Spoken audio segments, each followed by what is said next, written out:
Сәлеметсіздер ме, құрметті оқушылар? Мен Бекжанова Бақтыгүл Өмірзаковна, Маңғыстау облысы Мұнайлы ауданы номер 7 орта мектептің өзін-өзі тану пәнінің мұғалімімін. Біз бүгін 4 сыныптың өзін-өзі тану пәнінің 31 сабағы жер ортақ үйіміз тақырыбында бүгінгі сабағымызды бастаймыз. Сабағымыздың құндылығы сүйіспеншілік, қасиеттері жақсы көру, қамқорлық, бауырмалдық. Сабағымыздың мақсаты оқушыларға жер барлық адамға ортақ екенін түсіндіре отырып, сүйіспеншілік құндылығының мәнін ашу.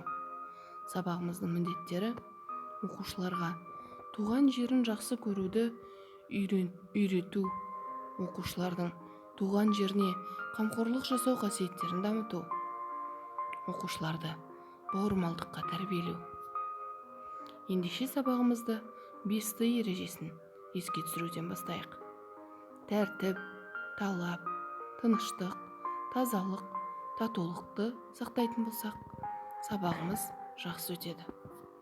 Ендеше нұрға бөленейік. Ыңғайланып отырыңыздар. Денелеріңізді түзу ұстаңыздар. Аяқ-қолыңызды айқастырмаңыз. Қолдарыңызды тізеңізге немесе үстел үстіне қоюға болады. Көздеріңізді жұмып елестетіп көріңіз. Көңір сіздің төбеңізден өтіп, кеудеңізге қарай бойлап барады. Кеудеңіздің орта тұсында гүл түйнегі орналасқан. Гүлдің түйнегі нұрдан баяу ашылып келеді. Балғын және таза әсем сіздің әр ойыңызды, әр сезіміңізді, эмоцияңыз бен тілек қалауыңызды шайып, жүрегіңіздің қауызын ашады. Нұр сәулесі сіздің бойыңызға ақырын тарай бастағанын елестетіңіз. Ол біртіндеп күшейе түсуде. Оймен осы нұрды қолдарыңызға түсіріңіз. Сіздің қолдарыңыз нұрға бөленіп, сәуле шашуда. Қолыңыз тек жақсы, ізгі істер істейді және баршаға көмектеседі. Енді нұр аяқтарыңызға тарады. Аяқтарыңыз нұр сәулесін шашуда. Олар сізді тек жақсылық жасау үшін жақсы жерлерге ғана барады. Олар нұрмен махаббат құралына айналады. Одан әрі нұр сіздің аузыңызға, тіліңізге тарады. Тіліңіз тек шындықты және жақсы сөзді ғана айтады. Нұр құлақтарыңызға бағыттаңыз. Құлақтарыңыз тек жақсы сөзбен әсем әуенді ғана естиді. Нұр көзімізге де келіп жетті. Көзіміз тек жақсыға қарап, бәрінен де жақсылықты ғана көреді. Сіздің басыңыз түгелдей нұрға бөледі. Басыңызға тек ізгілі, сәулелі ой келеді. Нұр бірте-бірте қарқын жолана бастайды. Сіздің денеңізден шығып, жан-жағына сәуле шашады. Осы нұрды туысқандарыңызға, мұғалімдеріңізге, достарыңызға, таныстарыңызға бағыттаңыз. Нұрды уақытша түсініспей ренжіп жүрген адамдарға да бағыттаңыз. Олардың да жүрегін нұрға толсын. Осы нұр бүкіл әлем барлық адамдарға, жан-жануарларға, өсімдіктерге, барлық тірі жанға таралсын. Ғаламның барлық түп-түпкіріне нұрды бағыттаңыз. Ойша айтыңыз: мен нұрлымын, нұр менің ішімде, мен нұрмын. Осындай нұрмен махаббат пен тыныштық күйінде отыра тұрыңыз. Енді осы нұрды жүрегіңізге орналастырыңыз. Нұрға толы бүкіл әлем сіздің жүрегіңізде. Оны осындай әсем қалыпта сақтай біліңіз. Жаймен көзіңізді ашуға болады. Жарайсыздар балалар, нұрға бөленіп болсақ, ендеше сабағымыздың дәйек сөзін менімен бірге қайталаңыздар. Мықты болсаң, жердей бол. Тағы да бір рет. Мықты болсаң, жердей бол. Тағы да бір рет қайталап, дәптерімізге жазып алайық. Мықты болсаң, жердей бол. Балалар, бұл халық нақылы екен. Осы халық нақылынан қандай ой түйдіңдер балалар? Балалар, мен сіздерге мұғалім сыйы ретінде жерді қорғау деген видеоролик дайындап келдім. Ендеше қараңыздар. Ертеде жер анамыз көркем әрі таза болып еді. Және жер бетіндегінің бәрі дерлік, тек адамнан өзгесі үйлесімді болатын. Бір күні адам баласы зеріккені соншалық жаңа дүниеге жаны құмартып табиғат аясынан сырт шығады. Осылайша біз адамдар жер шарымызды жайлап, оны өзіміз үшін ғана ыңғайлы ете бастадық. Бәлкім, дәл сол шақта біз ғаламшарымыздың дамуын тоқтататын сағатты іске қосқанымызды аңғармай қалдық. Уақыт өте келе, біз жердің жалғыз қожайыны атандық. Айналымызды түрлі заттармен қоршап, оларды жетілдірумен, ал зат атаулыны көбейтумен болдық. Осылайша, ортақ үйімізді өзіміз ластай бастадық.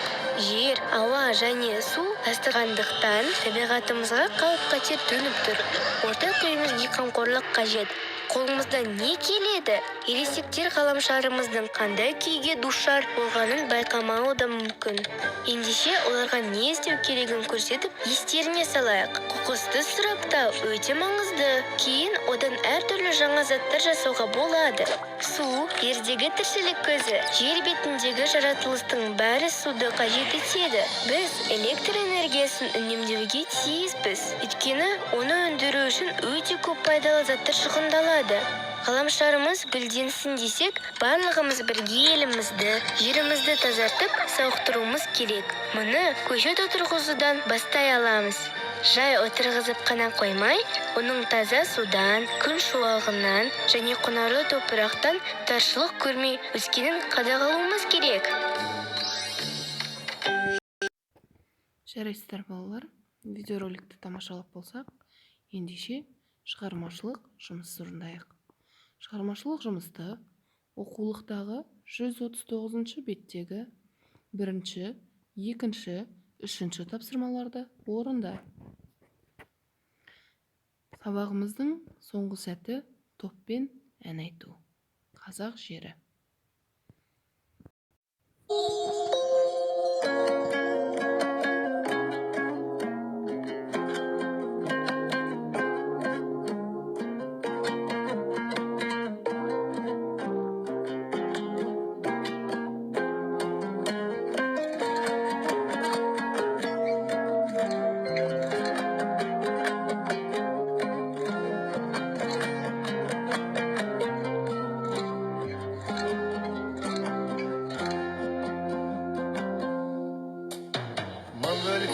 Аймақ болмаңда, құлшылық етемін тұрғанға, құлшылық етемін құмдарға, тағзым жасаймын қырларға, шүкірлік етемін қашанда, осы бір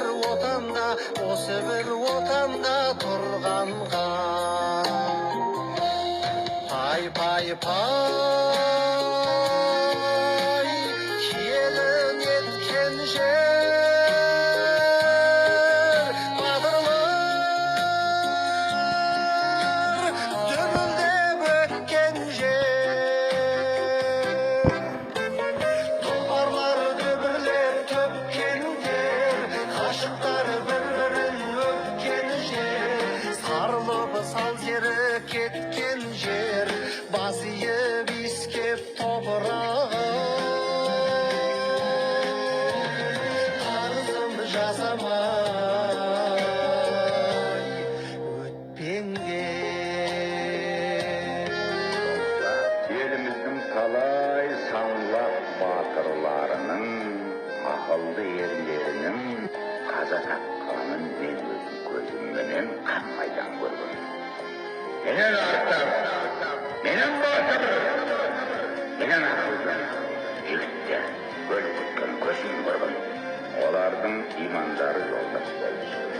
Олар ұлы отанымыздың тәуелсіздік үшін Көктемі балауса балдырған, ал күзі алып бір ақырман, шүкірлік етемін қашанда, осы бір отанда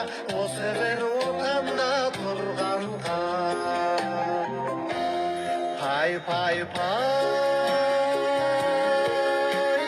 келін еткен жер, батырлар дүрілдеп өткен жер,